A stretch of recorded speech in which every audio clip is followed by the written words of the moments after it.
We're in Ybor City. We're at Hotel Haya with the chef, Nate Hardin. Wow. Wow. Wow. We're in, so just to give you guys some reference, right? Point of view. We already did the show. Show's done, right? Because it's Ybor, this is Tampa. This is like home of Arturo Fuentes.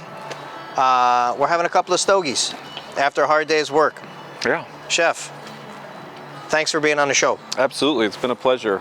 If we get to finish every day of work with a nice glass of whiskey and some Cigars, I can't beat it, right? I mean, right? And what else is there? That's it. What the hell else is there? A little smoke a little smoke. Get to have a little bevy. What are we drinking? Not too bad. A little Four Roses single. Oh, yeah. Yeah, Four Roses is good stuff. Yeah, I can dig it. Oh. It's we're always in between rum and whiskey, and I figured whiskey was the way to go. It could be bourbon. Bourbon, whiskey, I get tossed up in this thing. Any of the browns are good. Right, man. exactly. If it's dark, it's for me. The nature of things. Right. In our show, we kind of talked about that a little bit. Yeah. It's hard out there. It is. It's right? tough. Tougher than it's ever been. It's tougher than it's ever been. I think. I think so. I haven't been around for so long, so I've only been here for 32 years, but it's been pretty tough. So yeah, 32 years wise, I think, yeah. Well, listen, I was kind of in the business during 9/11, and that was a mess. Yeah. You know, economy tanked by half. Oh, I can. And yeah. it was like the end of the world. And you know, you fast forward to 2019, and it just all goes away. Yeah. That's scary stuff. Right. You know, now we come back. Nobody wants to work, mostly for good reasons. You know, I think you kind of see your self-worth, self-value. Exactly. I think they found a comfort zone at, you know, working from home or finding other areas of business that they can kind of, you know, prosper in. And this is a tough industry to be in. It's not the easiest industry in the world to thrive in, to make a living in, and to be happy. And you've got to create your own happiness in this industry. Not everybody is here for happiness. You know, it's something where you kind of got to create your own. Especially in this industry, especially back of house, front of house, a lot of it's performance driven. So yeah, I think it's interesting that people have kind of found other avenues to kind of, you know, make a living in. And but I think what's good about it is those that are still in this industry are here for the long haul. They're here because they are thriving on it. They're passionate about it. They love it. Well, you know, not only that, but the opportunity now, right? I mean, at the end of the day, you know, you got a kid in the kitchen who's 20 years old. You can, if he wants to work, you could teach that kid. Yeah. And you can really show him the way, and you know, short order, he's going to be making some money and moving up in the ladder. Yeah, progression and growth has never been at a higher rate right now, because I think of the lack of you know, line level employees and kind of, you know, boots on the ground employees. You know, you're getting more opportunities than you kind of ever have. Your dollar amounts are going a little bit higher. Your you know, people are working at a point where work-life balance is a big deal now, and that's kind of what people are looking for. The people have spoken, and now it's up to us to kind of, you know, facilitate and kind of make that happen for them. This whole show is from that. Yeah. It's carved. Yeah. Forged, whatever, from 2019. Yep. You know, yeah, I come from a high-paced environment. You know, 7 days a week sort of operations. And you know, at this stage, you know, I'm going to be 50, and how long do you want to do that for? Yeah. So you birth the show. Now I still get to be involved in culinary. Yeah. Right. You know, I'm actually a meat purveyor. Yep. Too. Good meat. Yes. Pretty good meat. Peninsula Food Service. Yes, sir. You know, at the end of the day, I'm very much involved in it, but now I'm a little bit away. You know, I mean, I can enjoy the weekend. Separation, yeah. There's a weekend to enjoy. Obviously, if I have a chef or a client or a distributor, sponsor, and they need something from me, they're going to get it. Yeah. But overall, my goodness. Yeah. Everything has changed. Yeah. I mean, exponentially. I think, you know, there's a thousand reasons for all of these things, but we're kind of seeing it on the operational side in terms of, you know, even purveyors. We're kind of seeing a change in pace, a change in whether it's delivery schedules, whether it's product being missing. It's a whole other outside of the struggles of what, you know, and I don't mean to be that negative Nancy, the, you know, woe is me, but you know, we have these things, we have these obstacles, and this is not just food industry, this is not hospitality. I've heard it from you know, the nursing side of things, I've heard it from medical side, but you know, we're having issues with our staffing and retaining, and not so much retaining, I guess, but just getting them in the door, right? Just that first initial step. And now to compound it, now we're seeing the other side of it on the purveyor side, and getting the right product or consistency of product available. So whatever it is. It doesn't stop at the purveyor. Sure. You know, if it's the farm, the ranch, it doesn't. It trickles all the way down to the minutia. Yeah. To the molecule. Yeah, I can only Everybody's imagine having the problem. what a farmer had to do over the course of 2020 to kind of, you know, balancing act of do I raise animals, or is this going to be a pandemic in 21? Like, what should we do here? So, yeah, I can only imagine the struggle that was. The staff on the ranch, on the farm, whatever. These cats are getting sick too, and they got to call out, and they don't want to work. Like, no, you know what I mean? It's absolutely. Yeah, it's a rough deal out there. It's an interesting position that we're in nowadays. But I think now is the time for. I think people who are driven and can't stay home. Yep. This is the time where you can actually go out and make some money. Yeah. But start your career too. You know. And you kind of have your pick of the litter where you want to work too, because like if you look around Tampa, best restaurants, worst restaurants, any restaurant in Tampa, hiring all positions. It's almost everywhere. So if you are looking to get into this industry, which, you know, I applaud you to, because it's very much a wonderful industry to be in. Well, as challenging as it may be, but hold on. Yeah. Chef. Please. Food is sexy. Restaurants, sexy. You know what I mean? And when you're creating that, that's just it's necessary. Yeah. And for the fact that it's not at its highest level right now is a problem. Yep. You know, so and I ride the fence on that. I get a little upset. You know, I'm like, wow, where did everybody go?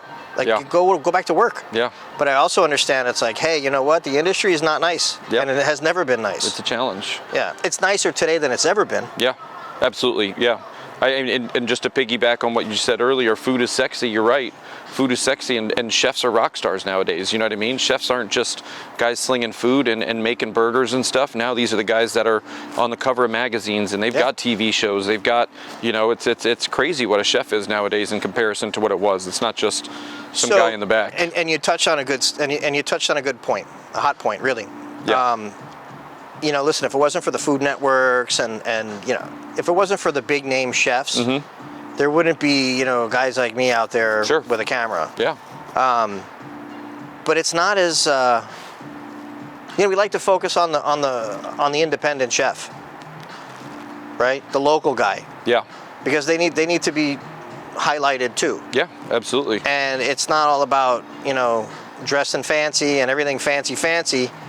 It's really about how dangerous and hard and demanding this job is. Yeah. And it's not just in the chef. Whether it's your line cook, your pantry guy, your bartender, the servers. Every side everybody of it. Gets it. For sure. You know? Yep. What's the dance like now with front of the house and the back of the house? I mean, when I was on this side of the business, there was like a major, like to fisticuffs rift. Yeah.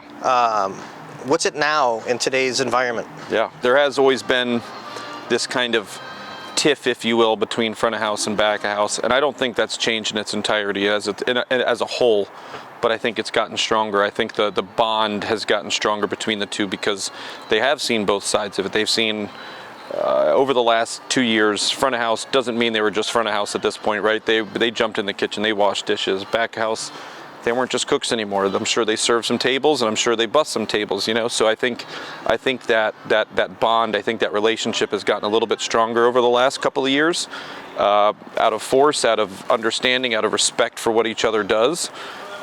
Being in the back of the house, I could sit there in my four walls and say, you know, you guys got it easy out there. You make the money. You're just serving. All you're doing is serving our hard work, right? But in reality, I'm not as personable as most front of house individuals are, right? If you put me in front of a table that starts complaining and not happy with the product, I'd probably fold under pressure, you know? That's not where I'm built for. I'm very much built for the back of the house, so I have the utmost respect for anybody that can do the front of house job, because they are under much more pressure than we are in terms of their guest facing.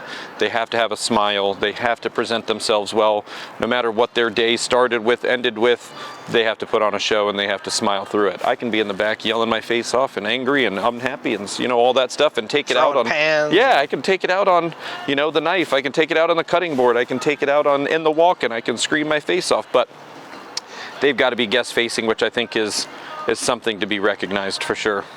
I think that that dynamic that you just kind of touched on is fascinating. You know how what's going on in the back has trickled to the front, and vice versa. Because you know, I come from a land gone, you know, land past or time past or whatever, where Land of the lost. you see it, land of the lost, basically, yeah. Yeah, I mean, it's. I just, you know, I think back and I remember situations where, you know, you actually come to blows with. We've been fortunate, especially here, to have a very good kind of understanding and relationship with both sides. So I haven't seen any of that in a long time. But don't get me wrong, I've been in that position. We've been in a place or a facility where that kind of happens. You know, it's just it's divided. There is a clear divide of I am front, you are back. This is what I do. This is what you do. Well, everybody has pride, right? And everyone, you know, front of the house, back of the house, everybody's got their sense of pride, and they have their sense of camaraderie amongst that team. Sure. Right? And nobody wants to be the one that drops the ball. Yeah. You know, and then so you kind of have to like draw the line in the sand and you know. Heard. And this is live. You know, this is a live show. Not that it's live, but it's like a functioning hotel. And if this tells you anything about our staffing woes, then we're trying to do a live show. We're trying to film. I'm the only chef in the building right now. We're functioning a little bit of a bar snack program out here on Sundays and Mondays. So, you know, this is just what we got to do. We got to be able to film for a little bit. We've got to bounce back there and make some dishes. So that's just where we're at. And that's what it is. And that's okay. It is. You know? It is. Do it with a darn smile on my face. And you do it with a smile, a puff and a smile. Yes, indeed.